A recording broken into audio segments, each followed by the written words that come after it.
time to look at questions 1 to 5.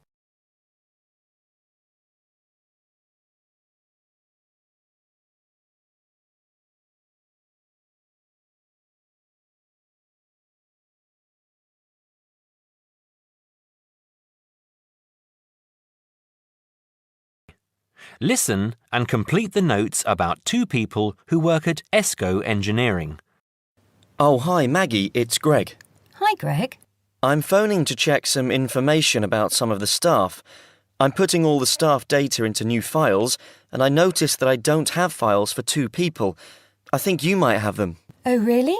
What are their names? Peter Austin and Jane Moore. Let me have a look. Yes, I've got them here. Shall I send them to you? No, you don't need to. Just give me the information now.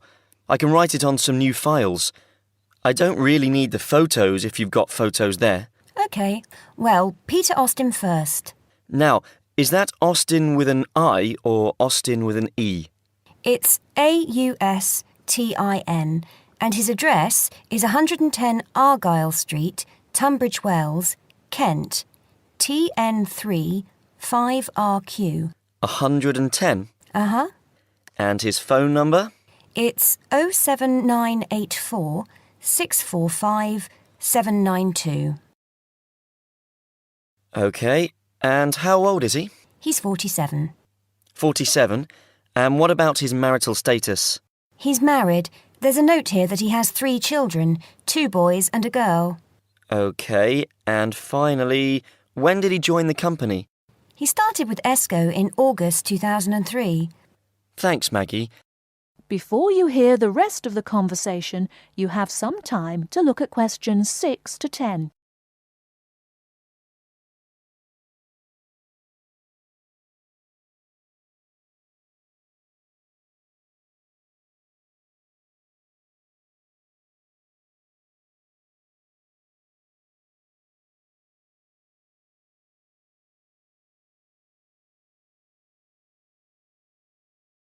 Now listen and answer questions 6 to 10. Now, what about Jane? Her name's Jane Moore, that's Moore, and her address is 72 Cedar Road, Crowborough, Kent, CR3 5RQ. CR3 and what, sorry? CR3 5RQ. And how do you spell cedar? CEDAR. Her phone number is 07984 650 396. 07984 650 396. Yes. Now, she's 22 and she's single. OK. And she started with ESCO in 2005, February 2005. Right, thanks, Maggie. That's very helpful. Goodbye now. Goodbye. That is the end of part 1. You now have half a minute to check your answers.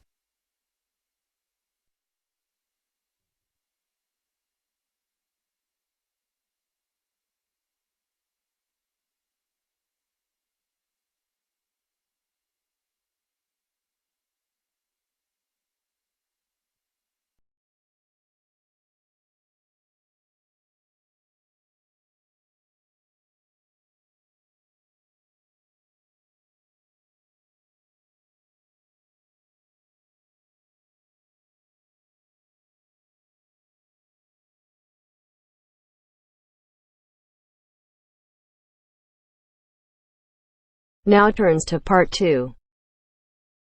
Part 2. You will hear a conversation between a prospective student and a university advisor about applying to enter the university. First, look at questions 11 to 13.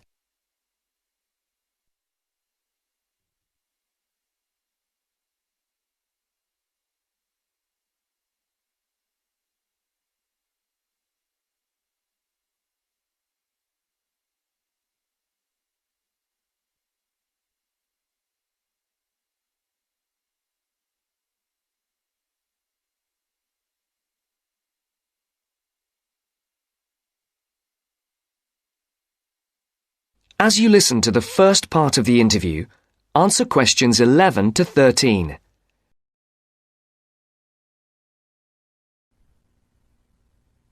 I'm interested in entering your business administration program, and I'd like some information on how to apply. I'm a little concerned because I've been out of school for a number of years.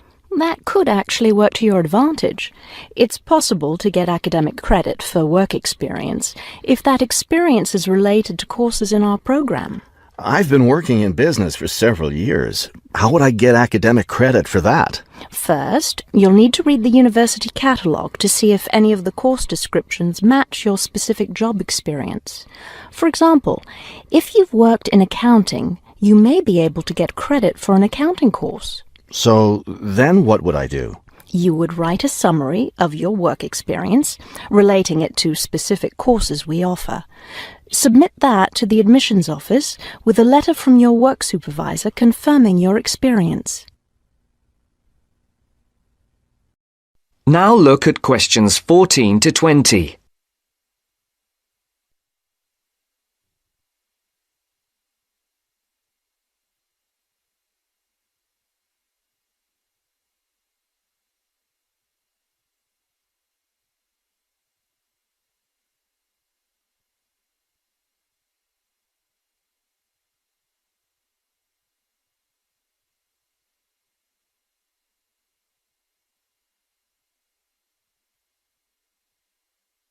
As the interview continues,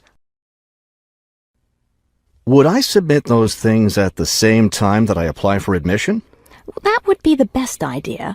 Have you seen a copy of our university catalogue? Not the most recent one. I have a copy from last year. You'll need to look at the latest one. Unfortunately, I've run out of copies, but you can get one from the library for now, and I'll send you your own copy as soon as I have more available. Thank you. How does the admissions process work? Well, first you'll need to get an application for admission. Those are available in the admissions office. The application form contains all the instructions you'll need. That sounds simple enough. Of course, you'll need to make sure you meet all the admissions requirements. How can I know what those are? We have copies of the requirements lists for all university programs here in the counselling centre. I'll give you one before you leave today. Will I need to get recommendations from my employer or former teachers? Oh, yes, you will. The recommendation forms are available in the admissions office. Now, I don't know if you'll also be applying for a part-time job through the university work-study program. I'm considering that. How can I find out what kinds of jobs are offered? You can access the job listings from the computers in the library. Are you planning to study full-time or part-time? I want to be a full-time student. Good. Then you'll qualify for the work-study program. Part-time students aren't eligible. As a full-time student, would I be eligible for a free bus pass? No, unfortunately, we don't have those available for any of our students. However, you can apply for financial assistance to help pay for your books or for your tuition. I'd like to look into that. Do I apply for that at the admissions office? No, that's through us. You'll need to make an appointment with a counsellor.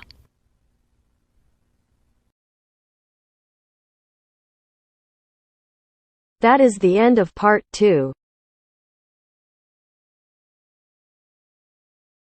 you now have half a minute to check your answers.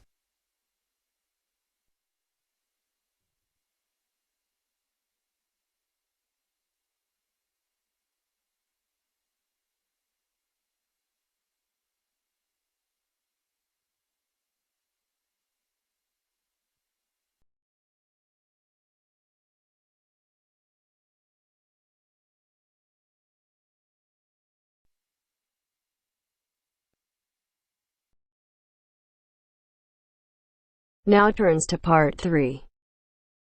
Part 3. You will hear a business studies student called Sam talking to his tutor about an IT project he is going to do for a local company called Turner's. First, you have some time to look at questions 21 to 26.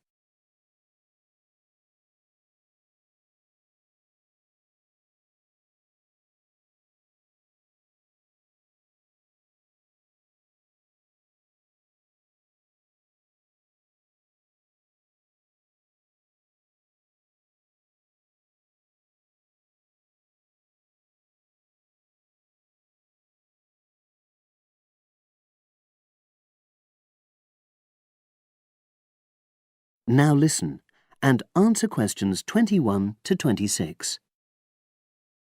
Hello, Sam. Come in and sit down. Thanks. You're here to discuss your company-based IT project, aren't you? Yes, I've been to see the manager and he's given me a lot of ideas about projects that the company would find useful, but I wanted to ask your opinion about them before I choose one. Yes, that's fine. Now, this company's called Turner's, isn't it? That's right. It's a small engineering company. They make machine components for trade use.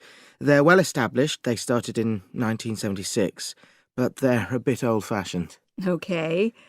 And what kind of projects did Turner's suggest you could do for the company? Well, they want some improvements made to their customer database. The one that they've got at the moment isn't very useful in some ways. I had a quick look at it. That would be a very straightforward project, and it'd be simple enough to evaluate, but I don't think you'd get enough out of a project like that. You wouldn't learn anything new. Well, another project they suggested is to do with their online sales catalogue. At the moment, customers can look at their products, but they can't actually order them online, which must affect their competitiveness. But I said I thought it would take too long. It's quite a big task. You're right. It's too much for the time you've got. It's a pity, though. Then they want some help with their payroll system. At the moment, the way they calculate pay involves a lot of manual accounting. I suggested they could have a system where employees register electronically when they arrive and leave work, so the hours they do could be transferred automatically. I think you'd get a lot out of a project like that. It would extend your skills, but it wouldn't be too much to take on. A student did something similar a couple of years ago, but this is slightly different. Well, then they need help with their stock inventory. They do everything manually. Really? Yes, and it takes so much time. It's probably very inaccurate, too. An electronic inventory would probably be the biggest single benefit for the company. I'm surprised they haven't had it done before. I know. Then they wanted to improve their internal security. The manager had visited other companies where the staff use swipe cards to access various areas of the building. It sounded useful, but the trouble is I'm not really sure how to do it. Well, I think you're right in that assessment. At the moment, it's probably a bit beyond your level of knowledge. Is that all? Just one more. Customer service. They want to be able to collect feedback from their customers in a more systematic way. At the moment, it's a bit of a mess, and they probably lose business as a result. Would that involve you going to see customers at their own premises? Because in that case, you might have to do a fair amount of traveling, and that would incur expenses that haven't been agreed with these companies. I never thought of that. Well, it might not be a problem, but it's something that needs clarifying. Well, I hope that's been helpful in narrowing down the options. Yes, it has, thanks. I'll be able to make a decision now. But while I'm here, can I talk to you about coursework? Sure. Now you have some time to look at questions 27 to 30.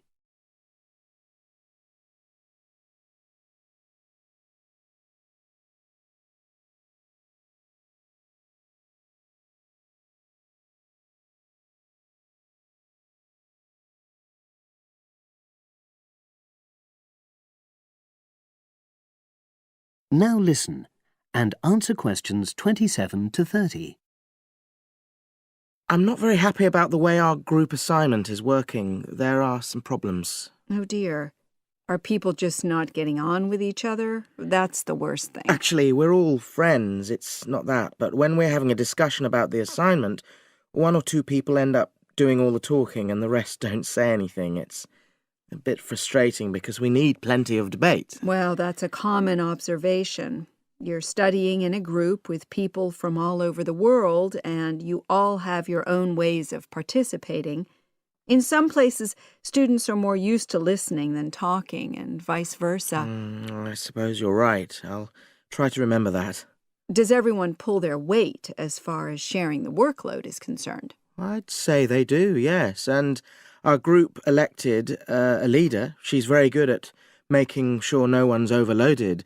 But personally, I feel that there are just too many of us in the group. Whenever we try to arrange a meeting, there's always at least one person who can't make it. It's not anyone's fault, it's just that we've all got slightly different timetables. Well, I'm glad you've talked to me about it. Feedback is always useful. Is there anything else you're concerned about? There are a couple of problems with lecturers that all the students are talking about. Last semester we had negative feedback about the way lectures were organized. There were several occasions when the wrong room had been booked or the same room had been booked twice, that sort of thing. Is that still a problem? That hasn't happened at all as far as I know. Oh, good. It's sorted out then. But I don't know the reason, but some of the staff often turn up late, so we miss 10 or 15 minutes of our lecture time. It might be because they've been copying handouts for students. I think there's a queue for the machine sometimes. Well, I'll look into that. Thank you for telling me. Anything else? The other thing is that it can be very difficult to get to see a lecturer individually. They're all very supportive and friendly when you do manage to find them, but often they're not in their office, even at times when they're meant to be available for consultation. Okay, that's helpful. Now, before you leave, That is the end of part 3. You now have half a minute to check your answers.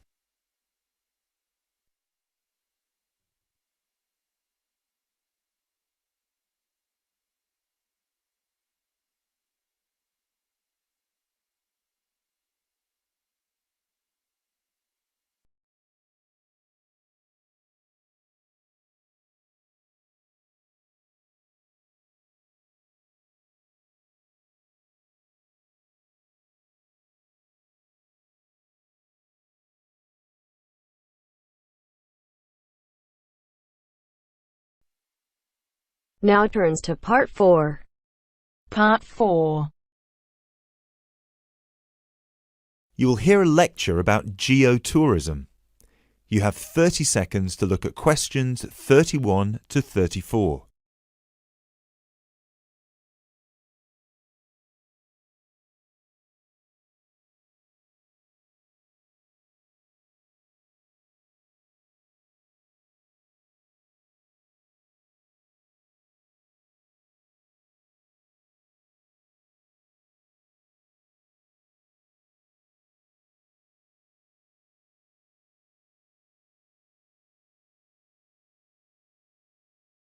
Now, I'd like to move on to talk about something called geotourism. Geotourism is very basically leveraging the benefits of tourism for local communities.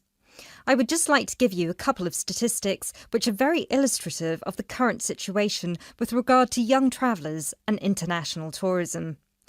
Firstly, tourism has an impact on more people worldwide than any other industry. Indeed, it has an impact on 1 in every 2 people, either directly or indirectly. The second statistic is that in global tourism, there is a 97% economic leakage.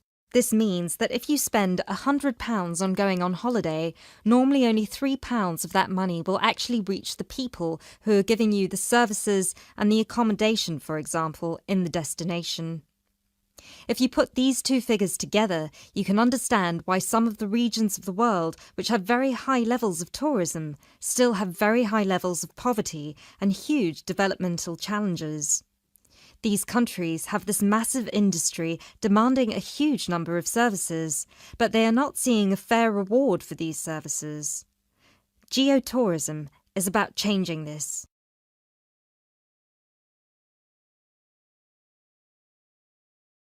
You now have 30 seconds to look at questions 35 to 40.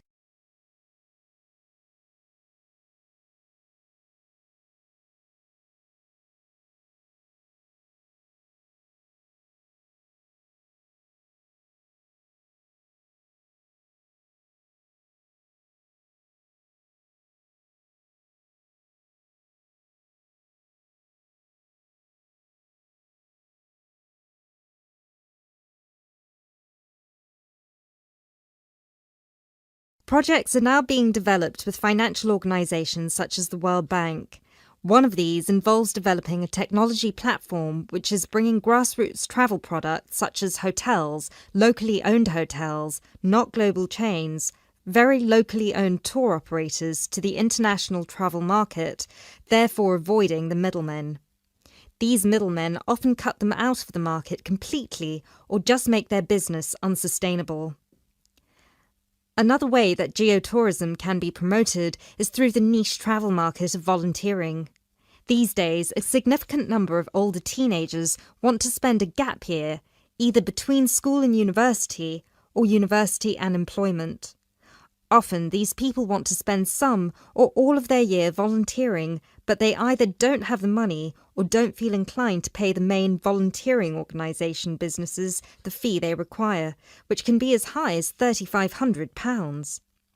What they are looking for is an organisation who can connect them with people on the ground, who can suggest worthwhile local projects. So, this is a real win-win scenario.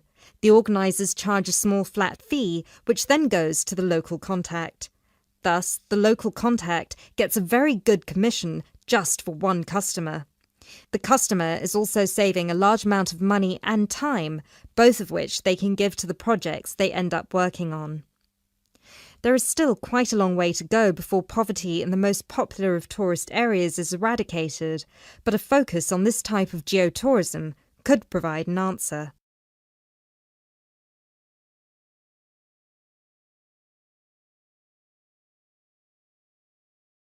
That is the end of part 4. You now have half a minute to check your answers.